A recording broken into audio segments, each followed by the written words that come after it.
Чүй облусунун тургуну 11 килограмм кара куура экстракты баңгизаты менен кармалды. Ички иштер министрлиги билдиргендей, белгисиз жаран Чүй жана Талас облустарынын аймагында баңгизаттарды мыйзамсыз сактоого жана сатууга тиешеси бар экендиги тууралуу ыкчам маалымат келип түшкөн. Бул маалымат боюнча Талас ички иштер башкармалыгынын тергөө кызматы тарабынан кылмыш иши козголгон.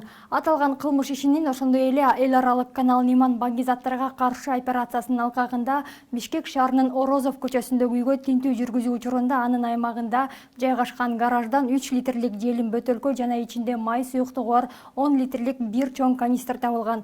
Экспертизанын алдын ала корутундусуна ылайык, бул суюктук кара куурайдын экстракты болуп, жалпы салмагы 11 килограмм 410 граммды түзгөн. Аталган факты боюнча 1972 жылы туулган Бишкек шаарынын Ленин районунун аймагында убактылуу жашаган жаран аныкталган.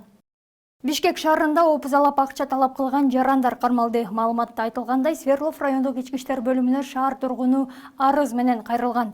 Анда 26 сентябрга караган түнү чала тааныштары BMW X6 үлгүсүндөгү унаага күч менен отургузуп, 500 000 сом же гольф үлгүсүндөгү унасын талап кылып, денесине залал келтиришкени айтылган. Ыкчам издөө иштеринин натыйжасында кылмышка шектүү катары 1992 жана 2001 жылы туулган жарандар кармалып, убактылуу кармоочу жайга камакка алынды. Учурда алардын ушул сыяктуу башка кылмыштарга катыштыгы бар же жок экендиги такталууда.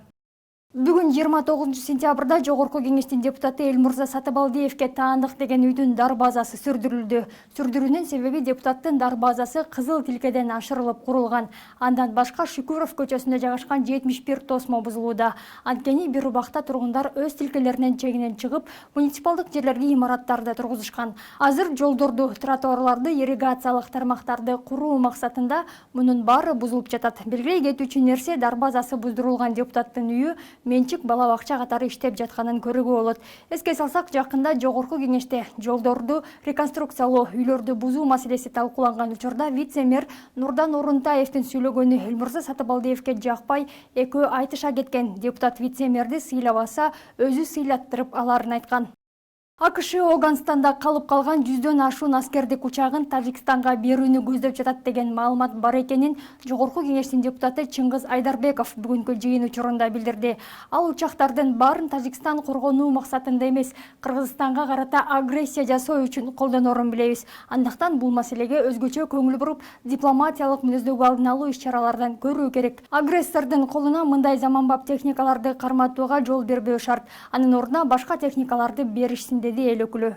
Насколько поступили сообщения, в настоящее время американская сторона вместе с таджикской стороной рассматривает передачу самолетов, которые были переброшены с территории Афганистана, а их около более 100 самолетов.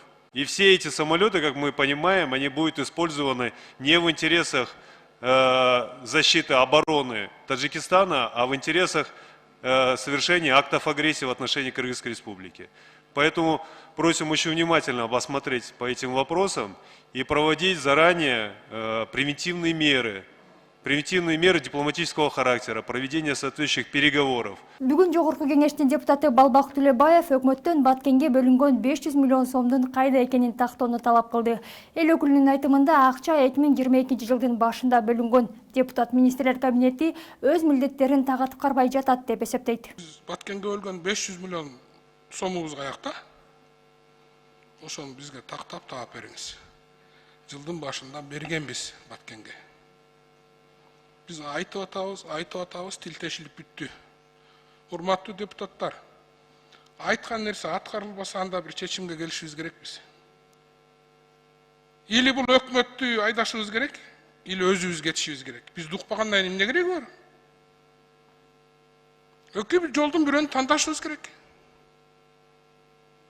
Баткенге бөлүнгөн 500 миллион сомду таап бериңиз, Алмазбек Акынжанович. Жылдын башында бөлүп бергенбиз. Пара алуу фактысы боюнча шектелип кармалган билим берүү жана илим министри Алмазбек Бейшеналиев Бишкек шаарындагы убактылуу кармоочу жайына киргизилди. Маалыматта учурда пара алуу фактысы ар тараптуу дыкат жана акыйкат иликтенүүгө алынып, бардык жагдайлар тастыкталып жатканы айтылат. Буга чейин Ички иштер министрлиги Алмазбек Бейшеналиевдин чет өлкөлүк студенттерди ата мекендик жогорку окуу жайларына кабыл алууда өзгөчө ири өлчөмдө 110 000 АКШ доллары менен пара алып жаткан учурдагы видеону жарыялаган. Бирок коомчулуктун көпчүлүгү көпчүлүк бөлүгү бул атайлап каралуу болушу мүмкүн деп ишенбей, социалдык тармактарда талкуу жүрүүдө.